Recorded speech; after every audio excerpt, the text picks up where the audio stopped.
Bismillahirrahmanirrahim. Assalamualaikum warahmatullahi wabarakatuh. Perkenalkan, kami dari kelompok Madep 2.0, yang dimana kami di sini mengambil topik tentang model explanation gitu ya. Model explanation, tepatnya pada penerapan model explanation itu menggunakan metode GradCamp dan diimplementasikan lewat web juga gitu. Karena kan seperti kita ketahui bahwa model explanation itu banyak metodenya gitu ya. Ada GradCamp, ada driven challenge, ada camp gitu ya. Masih banyak lagi akan tapi kami menggunakan GradCamp karena seperti yang sudah kelompok seperti yang nanti akan kami jelaskan juga di kesimpulan bahwa GradCamp merupakan metode yang paling efektif itu untuk digunakan sebagai model visual explanation. Dan anggotanya ada saya sendiri, Salman Al-Farhisi dengan NIM 21151111059. Halo, perkenalkan nama saya Bagus Nugroho dengan NIM 2115111034. Perkenalkan, nama saya Renanda Romastiana dengan NIM 21151111054. Perkenalkan, nama saya Muhammad Rifari Faldi dengan NIM 21151111048. Paper yang kelompok kami ambil itu menjelaskan model visual explanation menggunakan teknik GradCamp, di mana teknik GradCamp sendiri yaitu menggunakan gradient dari layer akhir model untuk menentukan seberapa penting setiap pixel pada gambar terhadap kelas prediksi yang diberikan oleh model. Nah, teknik dari GradCamp sendiri itu menghasilkan heatmap yang menunjukkan bagian gambar yang paling berkontribusi dalam pengambilan keputusan model. Selanjutnya, tujuan dari model spatial explanation sendiri yaitu untuk memberikan pemahaman tentang kemampuan deep learning, khususnya model CNN atau Convolutional Neural Network dalam memproses citra dan mengambil keputusan dari hasil visualisasi citra. Dengan menggunakan metode visualisasi GradCamp, kita dapat melihat area yang penting pada citra oleh model yang kemudian dibuat keputusan seperti mendeteksi objek dari citra tersebut.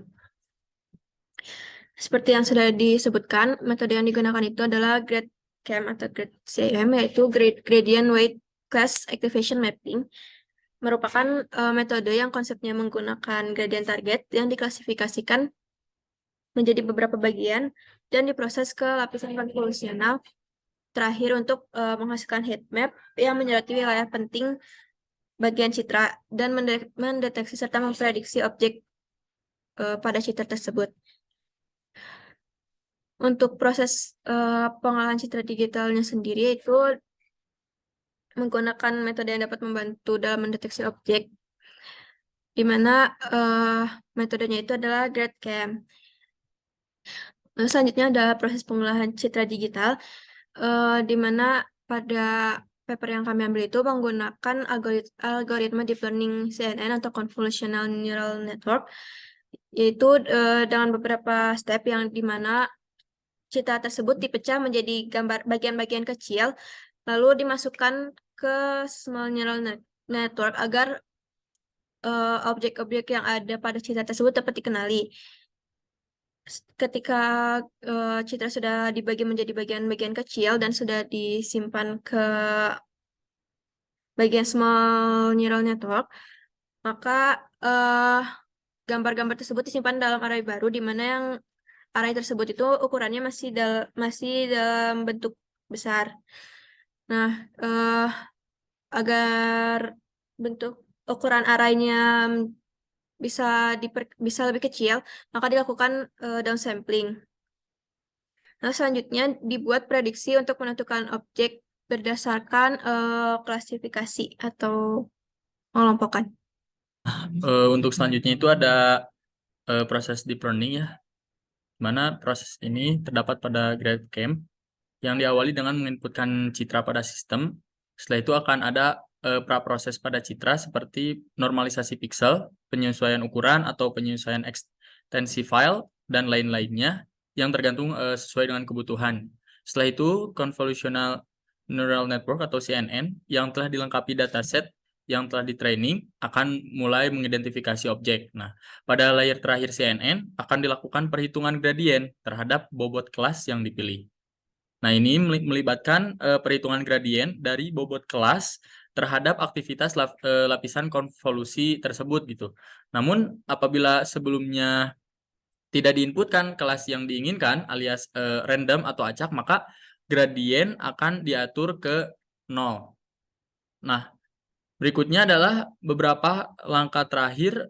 Di sini akan melakukan back propagate, lalu jumlahkan hasil kombinasi saluran untuk menghasilkan peta aktivasi atau activation map.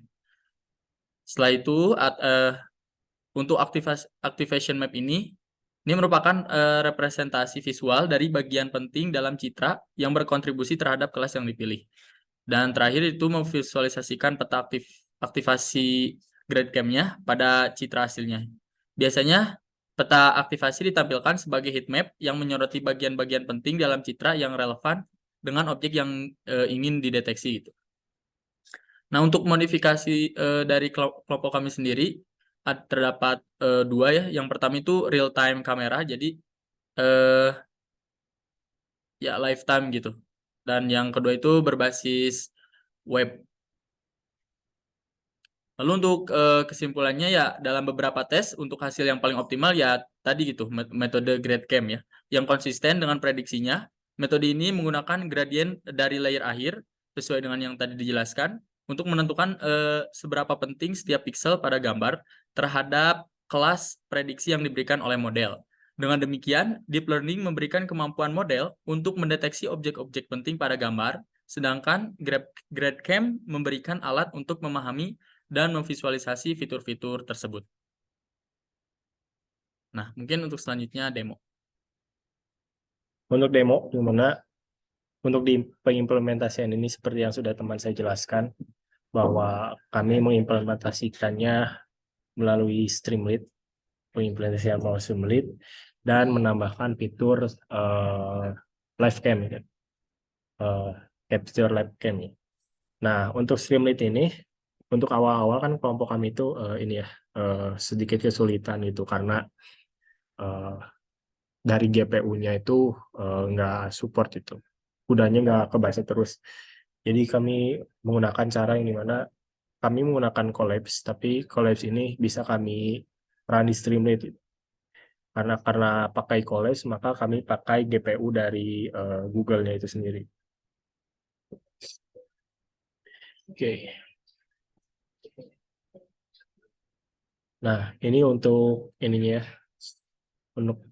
Nah, ini penjelasan dulu pertama ini. Ini untuk Collapse-nya kita install dulu. Kami install dulu Streamlit-nya gitu ya. Streamlit, terus OpenCV, terus ini salah satunya juga local tunnel gitu.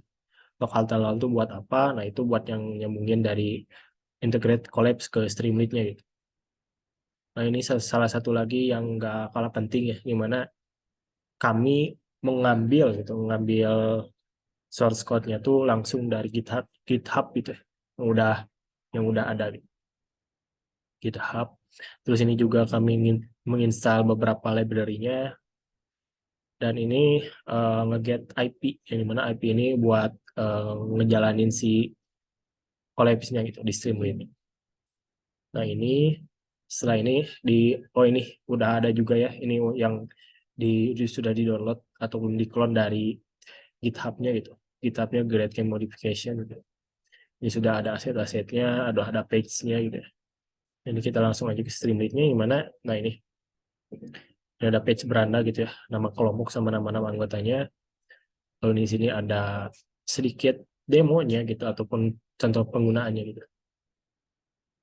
Contoh penggunaannya.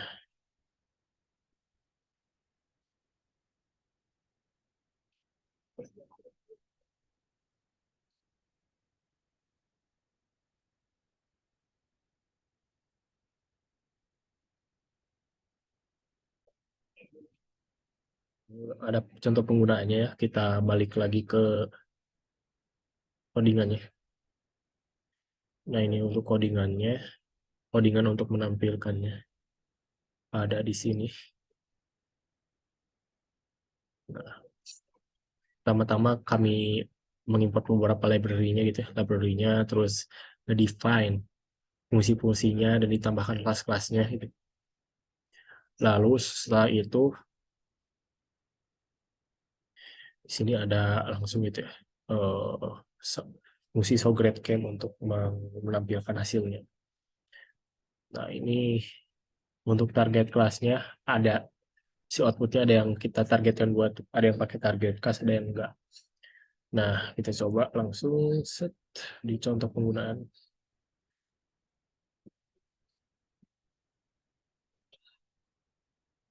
Nah, ini contoh penggunaannya.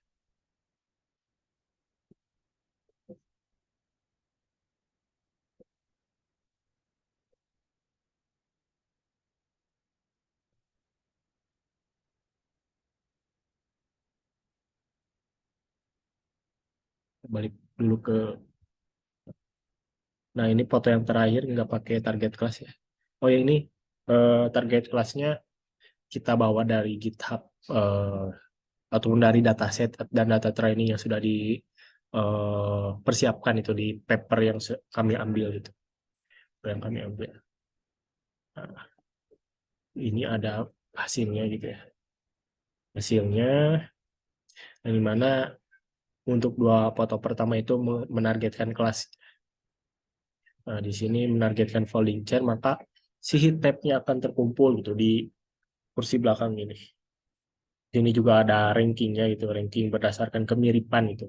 Di mana kemiripan ini bisa dipakai untuk menjelaskan modelnya gitu. Karena namanya juga model explanation itu. Lalu di sini juga menargetkan ballpoint, maka akan heat map-nya otomatis mengumpul ataupun terkumpul di si ballpoint ini. Lalu ini ada yang non class gitu ya, non class. Non class ini karena yang paling dominannya Just Lab ataupun Kameja ini, maka ya heatmap-nya akan berada di sini gitu, di sekitar Just Lab dan Kameja dan non class-nya. Ini juga sama gitu ya, class steady, maka ya heatmap-nya akan mengumpuli orang gitu. Helm juga akan helm gitu ya. Terus ini juga class steady, mana nih? Nah, class steady, maka mengumpulnya di boneka gitu, mengumpulnya di boneka.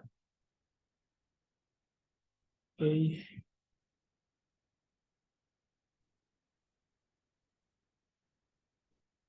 Nah, mungkin itu saja yang dapat saya sampaikan. Selanjutnya akan dijelaskan oleh teman saya. Untuk selanjutnya merupakan proses modifikasi yang kami atau yang kelompok kami lakukan itu pada project kali ini. Jadi yang pertama, kelompok kami melakukan modifikasi di bagian fitur upload file. Jadi kita dapat mengupload sebuah file foto yang bertipe JPEG, JPG, ataupun PNG, yang dimana foto itu nantinya akan diklasifikasikan oleh sistem yang telah kami modifikasi. Misalkan di sini saya menginputkan gambar pemain bola dan nanti akan tampil pemain bolanya.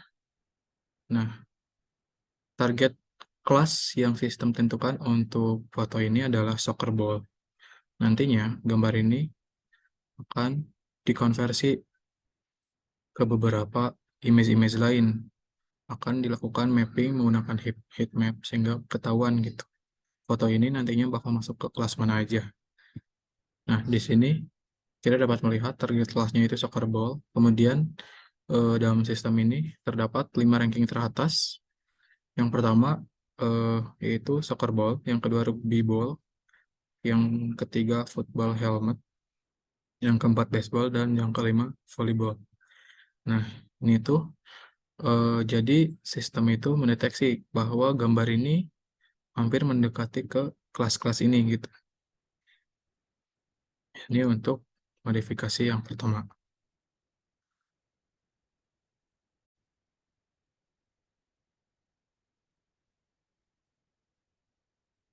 Nah, untuk yang selanjutnya itu kami memodifikasi sistem dengan menambahkan fitur untuk tag foto menggunakan webcam yang ada pada device. Itu bisa menggunakan webcam dari laptopnya sendiri atau dari webcam eksternal. Nah, misalkan ini webcamnya udah nyala. Misalkan saya dengan botol air mineral, tag 1, 2, 3.